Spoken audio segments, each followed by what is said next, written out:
Hey, Ray, hand me that AR.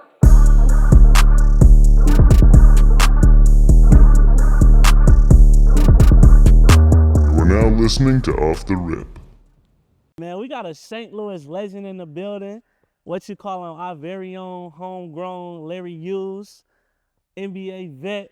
What you call him? All-American, a SLU legend. It's just like really unbelievable just being in this facility right now, his own gym.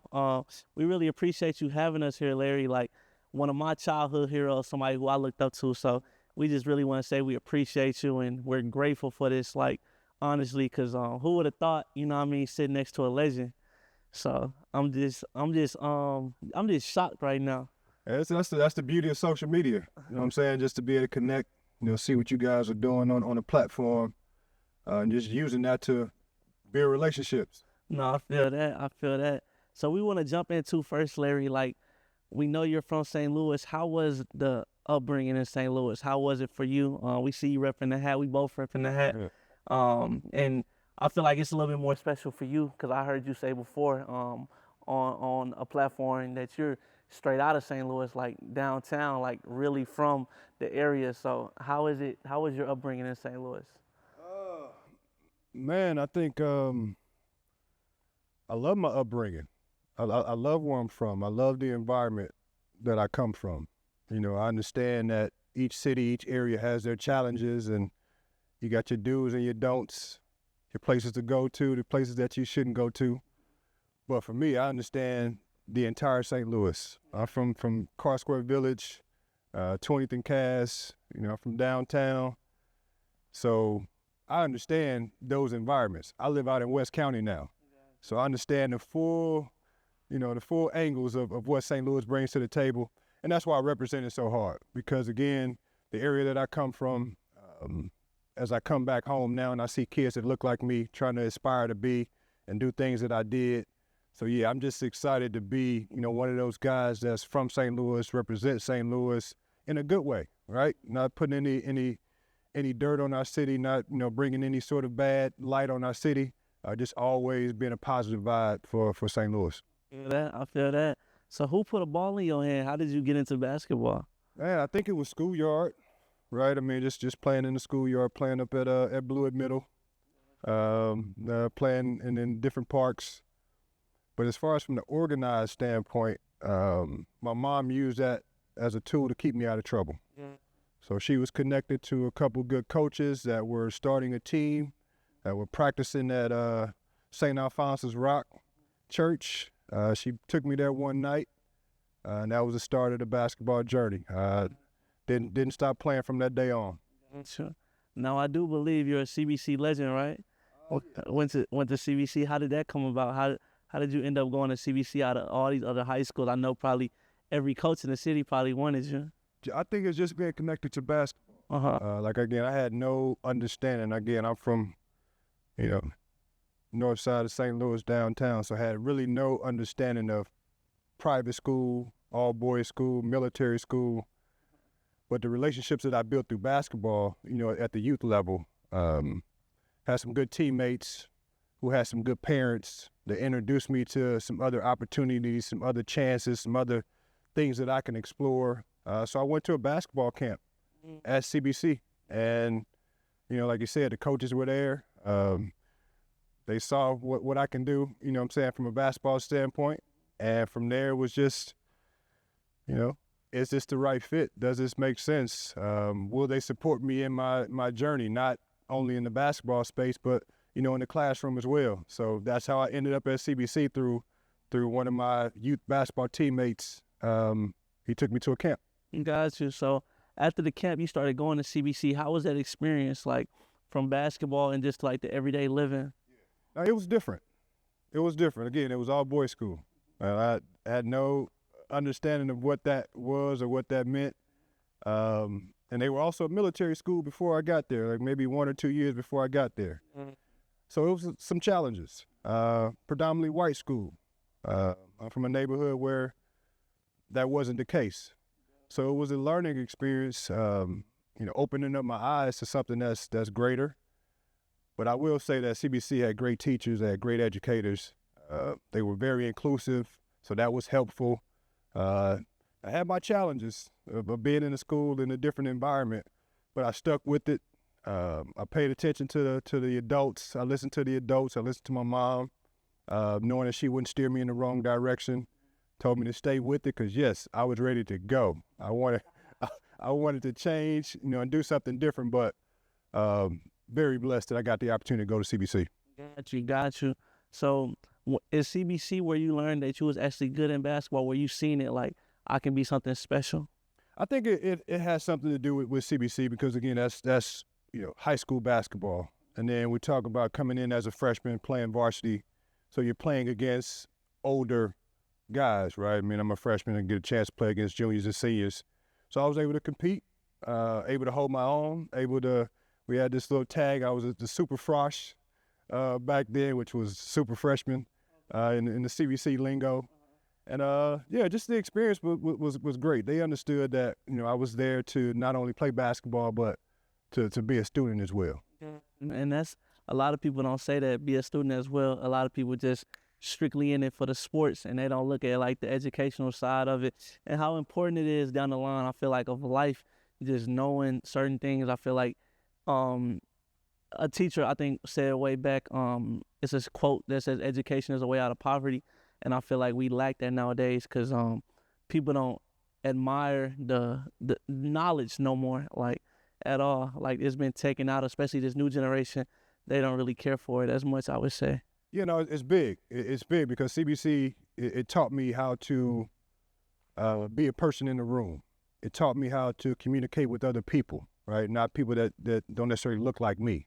CBC also taught me that I belong anywhere, right? I can go into a predominantly, white school and be who I'm supposed to be. So that's taught me, like years and years after graduating from CBC, it gave me a lot of tools to be successful, just in daily life. No, definitely. And I feel like, too, I argue sometimes, like, going to a PWI in college helped me a lot because I went to Hazelwood Central out of high school where I was mostly black kids. So going to college was like a culture shock. So when I went to college, I feel like just being around predominantly white people, it really helped me just know how to talk, know how to conduct myself in business, and really help me in the real world because I wouldn't be able to work the job I have now if I didn't go to a PWI. I feel like I'll still be talking with like a lot of slang and talking like I'm just some, dude off the street. So I'm really thankful for this guy really putting me into rooms where I have to adapt, have to be uncomfortable at times to get comfortable. So I'm really thankful for that. So we all know, I believe you're a state champion. Yep. Yep. That feeling, what year was that as well in high school? That was my senior year. Okay. That was my senior year. Yeah. We finished it off with a state title. We played around our junior year and didn't execute the mission. We didn't finish the mission, right? We had a really good team, had a team that we knew should have won state, but we didn't handle it right? And it was a learning experience. And the next time we get into that position, we won't let that happen. So just to be, have an opportunity to play, for a state title, really stamp yourself within the city, St. Louis basketball, right? The question is, yeah, you were good, yeah, now you're going off to college, but, what did you do locally? Like, did you win a state title? So I can hang my hat on, like, we won a state title. And something I just found out recently about you was, I didn't know, honestly, I do a little research, was you was an All-American come out of high school. So how was that, like, just finding out you was one of the best in the country, like, being a McDonald's All-American? Like, how did you get the news on that? Just through the channels, just through that. My AAU program was the St. Louis Eagles at that time. Now it's Brad Bill's group. But just really going out there to hoop, taking that energy that I had from my 17U season. We actually won the national championship as a 17U program. Took that and we won the state title in high school. Like I said, I was an All-American, St. Louis U for 1 year. But all in that stretch, I was able to, rise up the boards, rise up the charts. Yeah. And when you talk about being like a top 5, top 10 player in the country, like I did that. Yeah. Like I did that. I was one of those guys. So the expectation was never like play high school basketball and become a McDonald's All-American. Like I promise you, I was just hooping the hoop. Like I was just playing basketball because I figured out I was good at something, and then all of these things, started to happen later on that are now accolades that I could use to, talk to young kids or give me some credibility within the basketball space. But yeah, it was a quick journey, and yeah, I mean it's just the amount of hard work that I put in. I feel that. Now you speak on the Eagles that are now Bradville Elite. How was it playing for the Eagles? How did you even get recruited by them? Because I know it's really hard, especially I heard you say, I think on a podcast, where like now they not just recruiting locally no more. A lot of people like on Bradville Elite are coming from all across the country. So how did they find Larry Hughes to come play for the St. Louis Eagles and represent? That's the one downside I will say on the basketball landscape today is that when we came through the St. Louis Eagles, like we were the St. Louis team. Like all of the guys, like we were from St. Louis. So when we went to other places, we all wore our hats. We all represented St. Louis. And not to say that the guys don't represent the brand that they play for, but it's really powerful when you can take 12, 13 guys that's from the area that go to different high schools, and you go in and work, because what comes out of that is them guys saying, hey, them St. Louis boys, they got something. Now it's kind of based on the program that you play in. But Rich Gray, one of the founders of the St. Louis Eagles, is actually my cousin. So that's really, he had to beat on me, early on as one of the guys that, would be involved in the St. Louis Eagles. So he was a big part of me, joining the group, a big part of me, being put in a position to be successful, in a team that, they created. So I was identified early on and we made it happen. Got you. So after all the high school, it comes recruitment. How was St. Louis? I know you probably got a lot of offers from all around the country. How did you go and select St. Louis is going to be the school for me? I had a lot to do with family.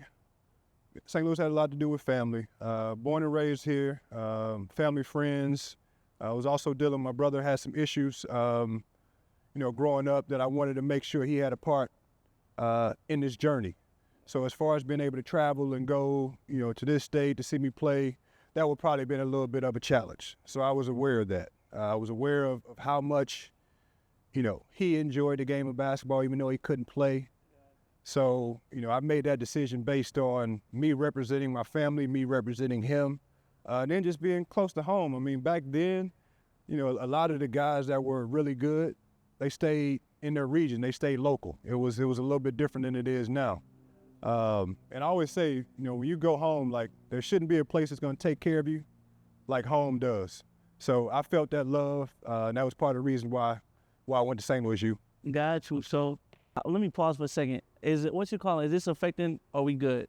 We good? But so how was it, honestly, Larry, playing for your hometown, St. Louis, just being in front of everybody? Because I feel like, shout out Brandon Gilmore, Coach Head always say, like, it's a difference between playing high school basketball and playing college. Like, in high school, your whole city come out for you. I'm sure at CBC, the whole city was coming, filling them bleachers for Larry Hughes. And then when you go to college and these other arenas and stuff like that, you might not have some days where freaking it's a St. Louis person in the building, especially when you go far out. But you was playing right at home in St. Louis where your city could still come out and represent. And shout out Darius Miles. We was in the studio with him. Where was we at? At Kenny Mo studio. So he definitely helped all through our journey as well. So it's a lot of people that really put us on. But I seen you on the podcast with him, and he was just speaking. He used to bring his dates or whatever to the studio. Yeah. So I know you had the city coming out. Just how was it playing for St. Louis U and representing the whole city? You know what? I think the beauty is when I run into people today.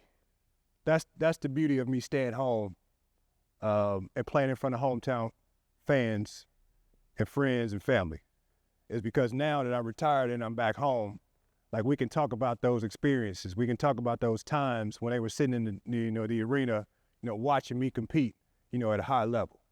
Because that's the beauty of playing for your city, is that you want to give them energy. Like you want to give them that badge on their back to say, hey, we got one. And playing with St. Louis University, like I felt that a lot, right? To be honest with you, I still feel it to this day. Because when I go to different places and people bring up, I was at this game when you played against these guys, or I was at this game you played against Marquette, just in Atlanta at the Georgia Tech Louisville game. And some Louisville fans were sitting in front of me. And the guy turned around and said, I knew that was you, right? Louisville's now in the ACC. But when I played against them, they were in Conference USA. So it goes back all of those years to these different conferences. These different people get a chance to come up to you and talk about the feeling that you gave them or the experience that they had while watching you. So it's a blessing. Definitely. I know that had to just be crazy. Like, you know what I mean? Just, it's different because I feel like the story you got, I feel like it's a blessing because I feel like one of my childhood heroes before the Tatums and the Brads and the David Lees, we had Larry Hughes. I feel like I always tell people, especially out in Dallas, like I was probably bragging on you the last week or two, like, and they don't understand. I feel like when you doing somebody back at the crib that was like big time, especially you looked up to, because like I told you, my boys are connected to the Mavs, so I'm telling they coworkers and stuff like, man, we finna go back and do Larry Hughes, but they don't understand like the hype behind it. But like before you got Brad and all these other guys, you had Larry Hughes. I feel like really homegrown and really put the city on. So it was just this why I'm hyped and excited, cause it's like no other. Like before anything, you had these guys now, they don't understand. Like that's the gap. I mean, you know what I mean? That's the gap. Like having someone from your area that's done things in a way that you can say, hey, that's our guy, right? He started it because even like I was telling you, my parents, they hype like, oh, you about to go do it, you know what I mean? So it's different. But I just want to speak on too, like the the transition from like being a freshman and saying you about to be one and done. What made you do that? Like what was and before we speak on that, I think you was one of the youngest ones too to be a freshman. I think you was putting up like 40 or 50 a game, I would say, for STL. I had a 40. Yeah, I had a 40. I had a 40, bunch of 30s. So yeah. It was just, you was coming way different than what they was seeing, you know what I mean, in front of the whole country.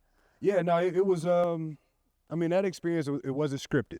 Like, I didn't go into it saying, hey, I'm going to go to school for, one season and then I'm going to leave. Like, I had no idea. I had no idea that I would be a lottery pick, right? But as the season goes, you start to play games. You start to get into some of that conference play where, the scouts or whatnot are more focused now on not what you did in non-conference, because we had some really good non-conference games. But you talk about Cincinnati and Marquette and Tulane and Louisville at this time, or like big schools. Yeah, they got the killers there. Yeah, so they want to see, what you do against that sort of competition. So played a couple, conference games, and then the conversations that started to happen. Like, people get back to me. I had some good people in my corner. It was like, hey, such and such called me out of the blue, thinking about, talking about what are you thinking about the NBA or positioning and things of that nature. All the time, I'm just kind of hooping. Like, the world was different then, right? The access was different. So obviously that the NBA is going on, but you don't really know like how those things work. Like, you don't really know that scouts are actually sitting in the stands and, going over, things that you do well, things that you don't do well. So I just kind of was hooping. And it got to a point, I think around January, February, it was like, yo, if you got the chance to be a lottery pick, would you do it? And I'm like, yeah. So with that, it's like, okay, now all the things that add up to that is like, if I do this, what can I do? And it's not about me anymore, right? Because remember, I got a little brother that's dealing with all sort of health issues. I got a single mom that's working, that's trying to make sure that the boys are good. So my mindset completely goes to, how can I take care of my family? Is this going to be a way that I can take care of my family? Sign me up. So that's really how it started. I didn't go to school thinking, even though with all the accolades I went into it with, I didn't go into it thinking that I was going to be a pro. Like, that wasn't really the mindset. Now, did I play like that? Did I carry myself like that? Maybe, but it wasn't necessarily my thought process. Now, What was mom saying? I know she played probably a big part in your decision. Was she telling you like, baby, get your education, or was she like really pushing like, okay, let's just go ahead and whatever you choose, just whatever is best for Larry Hughes, let's go. We gonna ride fully behind it. Yeah, that's it. Whatever I was thinking, whatever I was feeling, obviously she knows my mindset knows that I'm focused on family. But for her, it was like, what do you want to do? Because like, my mom works in this day. I mean, today she's working down at Yateman Middle School, helping the young kids out down in the city. So she's worked the entire time, right, with not needing to work. So her thing was like, don't do it for me or don't do it for all these other reasons. Like, you know, really and truly, honestly, do it for yourself. And with that motivation, I mean, that's all the gas you need to, you know, just go full steam ahead. So what truly made you make the decision like, I'm gonna go do it? Was it you or somebody was in the ear? I started to gather the information, right? As the college season is kind of going down, you start to gather more information. You know, teams are kind of, you know, understanding where they'll be, you know, in the draft process. So you start to get more and more data, more and more information. So I think I was like, I wouldn't go lower than 10. Larry Hughes is a killer, man. Larry Hughes is like that. So with that, I mean, if I wouldn't go lower than 10, you know, as a thought process now, as you get into it, not knowing all of these things, like they can say that you won't go lower than 10 and you can end up 65. You know what I'm saying? That's just the nature of the business. But once they told me that, I was like, yeah, I'm in. And I ended up going 8 because of how the balls and all the lottery things dropped out. And I knew that between Philadelphia, Dallas was one of the groups, Sacramento, I would be somewhere probably no lower than 8. So I was all for that. So lottery, pick number 8, right? Yep. So pick number 8, what you call it? How was that? Like just draft night, getting drafted, you feeling good about yourself? Like how was that whole experience? Because that's a less than a 1%, you know what I mean? People get to experience. So just break it down to us. Yeah, I mean, I asked all the time, like, you know, your favorite, you know, NBA moments and things of that nature. It has to start there. It has to start with the draft process. I mean, my draft was actually in Vancouver. In Vancouver, they don't even have a team right now. But just being a kid from St. Louis, going all the way to Vancouver, Canada for the draft process, took a bunch of family with me. You know, we had dinner, you know, getting prepared and ready for the draft night. You know, everything went as planned, right? It wasn't any slippage. The team that I was, you know, projected to go to, the relationships that I had built with the team that I was projected to go to, everything was solid. Everything was working. So there was no issues of thinking like, oh, I thought I was gonna go here, I got traded and then I went here. No, draft night, draft day was an experience like no other because there was no hiccups. Everything was solid. It really went as planned.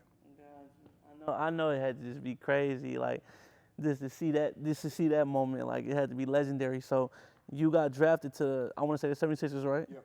So you get in there with the legendary Allen Iverson. I know you're good friends with him to this day. Yep. How was that, just knowing you was about to play with one of the GOATs? Man, it was again, I'm just in this moment, I'm just going, right? So all these things that are happening, I'm just, as they come, I'm dealing with them, I'm enjoying them, I'm experiencing them as they come. The only bad thing about that draft that year was that we went into a lockout that next year. So even though I left to come to Philly, we couldn't use the practice facility. We couldn't use this time to build relationships and work out. But the good thing about that is Allen, Aaron McKee, a couple of the other guys, they were working out at this gym in Philly. And I got to town, you know, made some connections, and the boys invited me to the workout. And that's where our relationship started, right? I was the guy that was dealing with Allen. I was the guy that was actually picking him up to make sure we got to our workouts. So that experience, man, it started off a little shaky because of the lockout and because we couldn't have this sort of, you know, be in the organization, be in the building. But knowing who he was and knowing, you know what I mean, like what he brought to the table, who he was, I could relate to that guy. I can relate to him. His background, his upbringing, from all the things that was kind of circling around. Like, it's tough when you're going into a different situation or being a professional, but I had a guy that I kind of knew a little bit about, and I was familiar with his situation. So that's how our relationship started. Me picking him up, making sure that he got the workouts, but also just knowing like who he was as a person. I feel that. I know it's just crazy. What was, I would say, like, this a memory where it stood out between y'all two, where it's just like, this is he different from the rest? Just his ability, man. His ability to not go along with the program, but be the program, but be the star. Like, if you talk about like your pre-practice sort of activities of go in, get your lift in, go in, start your conditioning, get your stretch in, tape or whatever, get to the court. Now it's time to practice. Oh, God. He was skipping everything except the action. That's all that he wanted at the time, was just to get between the lines. So all of the things that, you thought that you had to do as far as like lifting weights and, stretching and, obviously skill level, working on your game. He was a natural. Like, he just showed up and did it. And it wouldn't be a factor like he actually was like working out and you didn't see him. Like, no, like, he just show up to this part and he's better than everybody else that do this part. So that's probably one of the things that stand out to me, is like his ability to just, just be great without not a lot of extra stuff in it. No, yeah. So we know you had got traded out to the Warriors, right? And I think that's where you really established Larry Hughes in the league and really put on for yourself.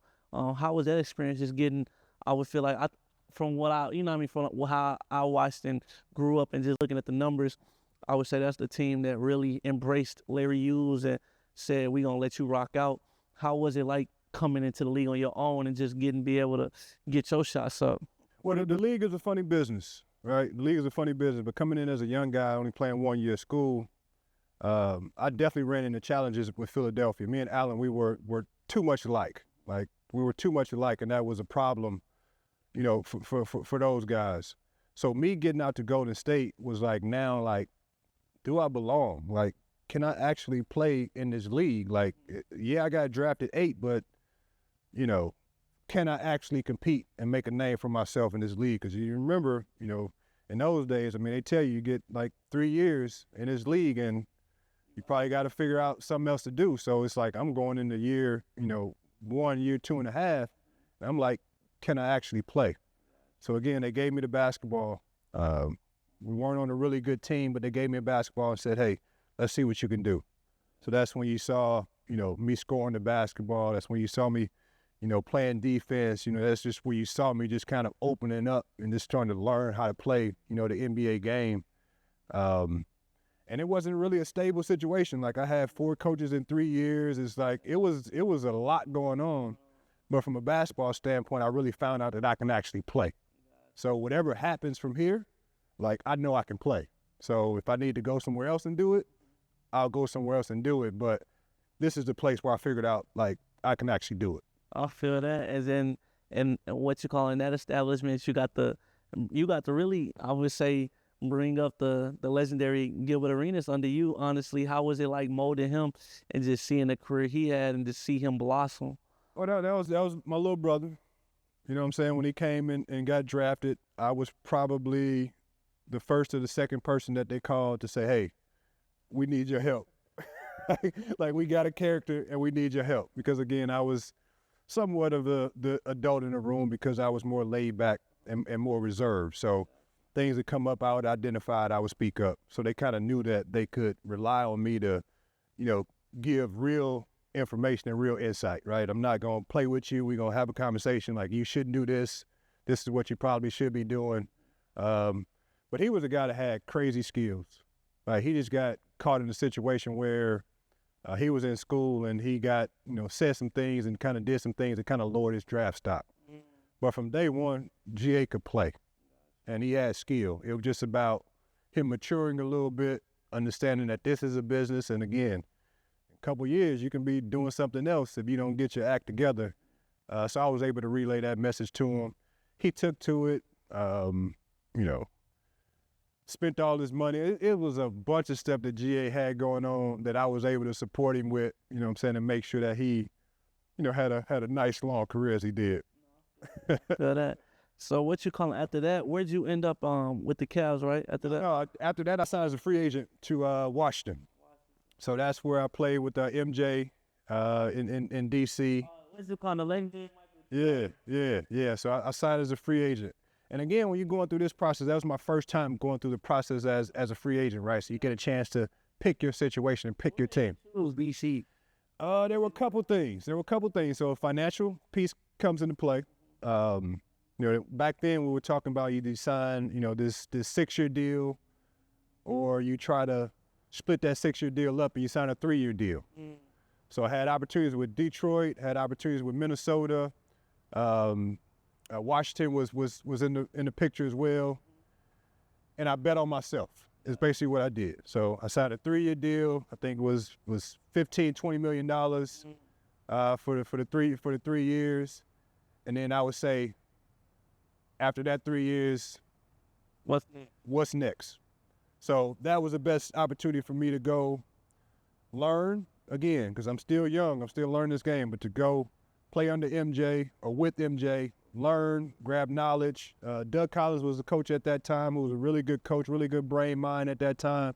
Had some other good pieces there.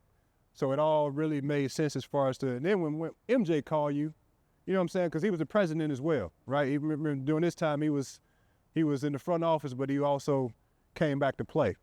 So when he calls you and said, "Hey, we need you to come over here, you know, and play the point guard," like, you pretty much say, "Oh, okay, what time? You know, what time should I get there?" So you got the personal call from Michael Jordan? Oh yeah, I got the personal call.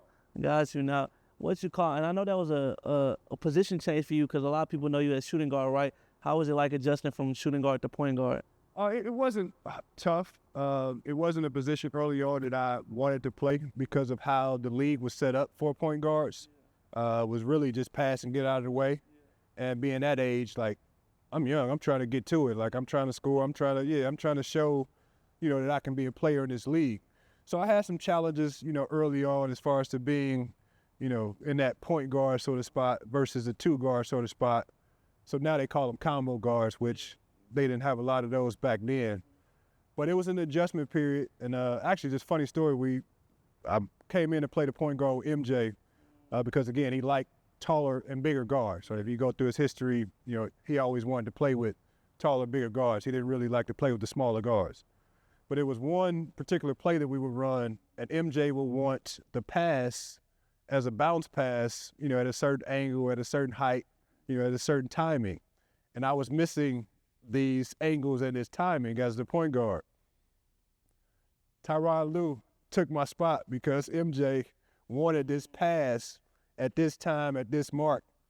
So he was a point guard that was able to do it. So it's just a story of how, you know, how the game is played, you know, how players like to, you know, play the game, how they like to receive passes. But it wasn't an indictment on my game. It was more so that his ability to move, you know, he wanted the passes there because that would eliminate his amount of movement and he could be more effective. Now, how was it playing with the true GOATs on top of GOATs, like just a legend? I feel like on his way out the league, what did you learn, and just as a person and just being a true professional from Michael Jordan? That's really it, the professionalism that it takes to be successful in this league, how you have to communicate with people. And I've obviously, you know, my background and my upbringing is solid. So I know how to respect people as I, you know, demand, you know, respect for myself. But he was a guy that demanded the respect because of the things that he's done. But he was also a guy that gave respect, right? So that's the things that I learned from him, is watching him conduct interviews, talk to the media, have conversations with the training staff about what he feels is the best mode to get him ready and prepared to play. Those are the things that I pick up. Obviously, his skill level on the basketball court, the amount of shit that he talks to anybody and everybody, the amount of money he's willing to bet on anything and everything. So those experiences in playing cards with him on the airplane and playing cards with him on the bus, You know what I'm saying? Just how he interacts with people. When you think of MJ, it's like, you know, the Messiah, the guy, the untouchable guy.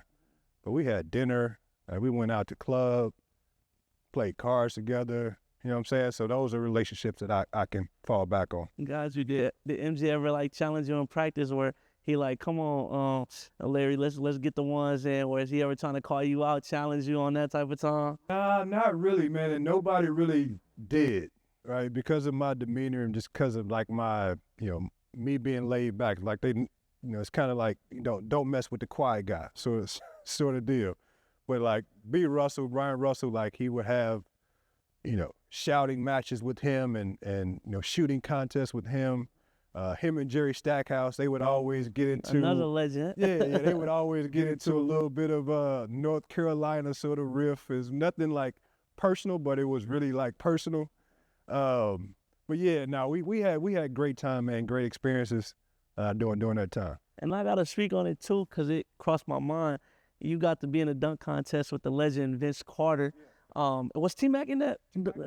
Another legend. Oh, what you calling? These legendary moments. So, just Larry, I know you had crazy bounces, but what made you want to get into it with get in the dunk contest with some straight absolute high flyers? Like, I didn't. That was not my goal. That was not my mindset. I was not prepared. I'd never done a dunk contest ever. You know, I prepared a dunk in game with somebody jumping. But the experience was something that I couldn't pass up. And again, we were in the lockout experience the year before.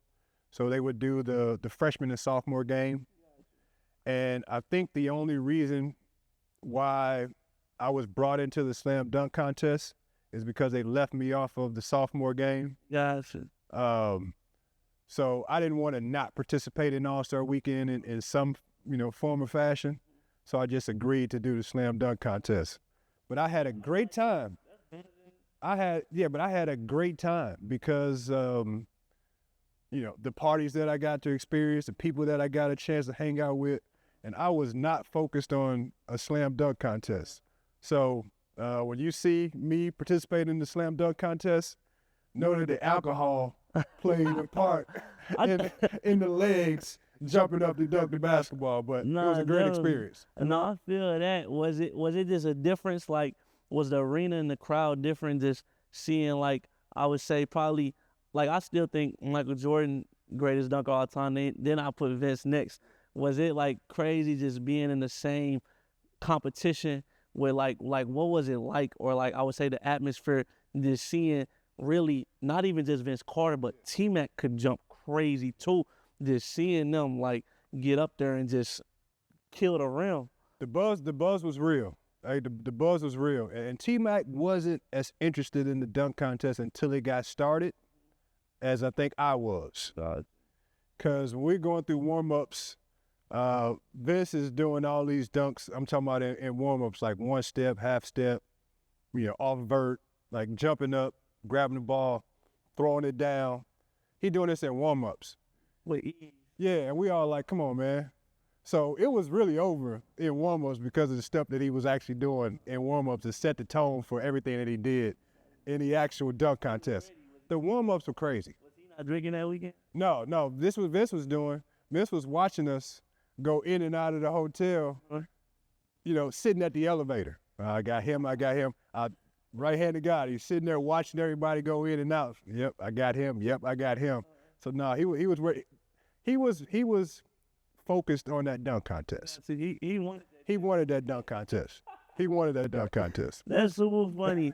What's it called now? I know the experiences was amazing. So I want to jump to I would say the Cavs area of your career, where you got to really see the what you call it. You got to be around a lot of like legends and just people that's this crazy atmosphere. You got to really play with LeBron James. Like, what you call it? How was it just being on the Cavs and seeing him make his way? Like another guy, I'm sure you probably took under your wing. And just seeing him grow into what he is now. Like, how was that? Again, it was one of those experiences because I came from Washington as a free agent, and we had a really good thing going in Washington. We had built some momentum. We had just made it to the playoffs. The offense and the things that we were doing was really, tailored to my game. Had some real success. Would have been an all-star that year, but I broke my thumb. So thinking about the Cleveland opportunity and leaving free agency was because of Bron. And was because of what I kind of envisioned his track looking like. Like, this is going to be one of the guys. And if we got the opportunity to play with one of the guys, I went for it. But I saw early on, of his, obviously his physical ability, the size, the speed, strength that he has, but just his mental game and what he was actually focused on doing. Again, this is a time when you got a lot of the media coverage and things that's coming in, and he's starting to learn a little bit more, starting to think about sort of like legacy and things that he can, do within the game. That was his mindset, and that was what really attracted me to him, because he was a young guy, willing to learn from other guys, willing to put the time in on the court, willing to put the time in off the court. He was a young guy, so he's still, learning his teammates, joking with his teammates. He's still, he's one of the guys, right? He's one of the guys. He's not a guy that's separated from anybody. So that was, for me, making that decision. Was just really foreshadowing, what he was gonna do. So you really believed in it and like seen it, like I had to. I had a good situation in Washington. Almost great. Just felt a little bit disrespected in free agency, but I had a good situation going. But making that transition to Cleveland, having the ability or the chance to play in the finals, to win a championship, is what I was looking for. And in 2007, we got that chance. So all of that stuff was working, kind of in script. But again, the game has its ways of changing. Because you was in that 2007 finals game, huh? Yeah, so I actually tore my plantar fascia in the Detroit series, which was a series before. Went through some procedures, went through some injections to kind of play to finish out the Detroit series. Tried through 2 games of the finals without getting the injections, because I didn't think the injections were healthy for me. They were numbing my foot, but I didn't think long term it was helpful for me. So I played 2 games in the finals, and then I had to shut it down because I just couldn't walk. So the finals experience was good, because I can say I got a chance to play in the finals, but we got swept by San Antonio, and I really didn't get a chance to really enjoy it. Yeah, I wanted to. I feel that. Just to show yourself. And then after that, I would say, I guess that was more towards the end of your career after that. When did you decide, like, it's time for me to just let it be? We went through another lockout. I guess 2011, going into 2012, that season. And I signed to go and play in Orlando. And all of the things that you need to do to be prepared, to prepare yourself for that sort of competition level, I got tired of doing it. So me waking up at, 5 a.m., doing your road work. And that was when Van Gundy was over there, right? Yeah. It's crazy. Oh, really a legend. Dwight Howard got to play over there with him, right? Yeah. Woo! I was there. So while I was there, I actually got caught in the mix. This was the time when Dwight Howard and Van Gundy were into it. So Dwight was asking for a trade. So at that point in time, do I get grouped into, what he has going on, because I'm on a small deal? If he goes, you out of there. I know I'm gone, because the smaller the numbers, make everything work. So I just got tired of kind of being in the mix of that. I wanted to do some different things in the business space. My kids are getting older. I'm not a guy that's the towel guy that's going to sit on the bench and be the hoorah guy and get everybody excited. That wasn't, that wasn't my character. So, once I wasn't really playing a lot, then I'm like, yo, it's time to wrap it up.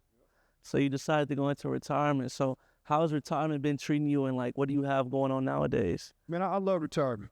One, because I was smart with my money to make sure that, when this day came and when that day came, I would be prepared for the longevity. So that's made retirement so much more easy. I do things that I love to do, things that I have a passion for doing, and not do things because I need the money or do things that, you know what I'm saying, that are out of bounds from who I am. So retirement has been great. I'm on my own time. You know, I make my own decisions on what I want to do. I'm an investor in, you know, some different opportunities, working with basketball, still in the basketball space by doing youth academies and supporting other business owners, other former players, other investors that want to get involved in the youth space as a business also, but obviously as a community give back to make sure that we are providing, you know, quality spaces for young people to be successful. So yeah, everything has been pretty solid. And the funny thing is, you know, I've been retired 13 years, and I played 13 years. So time moves fast; it don't stop. But you know, I've been blessed with the opportunity to keep it moving. I'll do that. And we finna let you get out of here, Larry. I just wanted to ask you how does it feel just seeing the next generation after you just really, because I feel like you set the tone before anybody, before like Tatum, Brad, and just the ones that come. I feel like the Caleb Loves coming after that. How is it to just see them blossom and just flourish in the league? You know, recently Tatum just won the ring with the Boston Celtics. What's it like just watching the next come after you? I love it, man. I love it because I do feel like I gave them, you know, the proper resources to be successful, whether that was financially, whether that was knowledge, or whether that was just by just pure presence of just being around and being available, you know, for those guys to pick a brain or to have conversations with or to be motivated, you know what I'm saying, to be as great as they can be. So we have a long line of quality, you know, basketball players. Obviously, we have some great, you know, other sports guys as well. So really from the basketball, just doing my part, just really showing those guys that it's a way. Like you can craft, you know, your career in a way that makes sense for you, support your family. But just that being that resource was the biggest thing for me, is that whether you need me to, you know, Lil J is you know, we've supported him from all of the youth basketball days growing on up. So if it's a hotel, if it's bus rides, if it's uniforms, if it's team shoes, if whatever it is to help you chase your goal, you know, I feel like, you know, I had a role in helping these guys, you know, be successful. Got you. And also, we just want to know too, just leave us with some advice, Larry, for the next kid trying to come up, trying to make it in this game. What do you want to tell them? I think that most importantly that we all have a story, and what's important about that is we have a story, but we can't make that our excuse. Like there's a lot of guys that you know come from single family homes or come from, you know, broken homes or you know, tough backgrounds, that they've made a way. So the young people that are coming up, you know, after or during, is that we can't let that story be our excuse. Like we got to find a way to continuously be motivated, to continuously drive through, continuously be successful, but not allow, you know, our history or our past to be something that we use as an excuse and stop our motion. I feel that. And there you have it, y'all. The St. Louis legend, not just St. Louis, but this is an NBA legend as well. Somebody that's really did a lot. I feel like not just locally, but globally. We appreciate too just being on the platform, just really giving us your time, because, you know what I mean, this is, I would say, like I said, this a childhood hero to us, and just seeing everything you doing just been inspiration, and we're appreciative and just grateful. Yeah, no, I appreciate it. I appreciate it, man. We St. Louis, man, we got to stick together. You know what I'm saying? We got to do things that support one another. And, yeah, we just moving things forward. Definitely. There you have it, off the rip.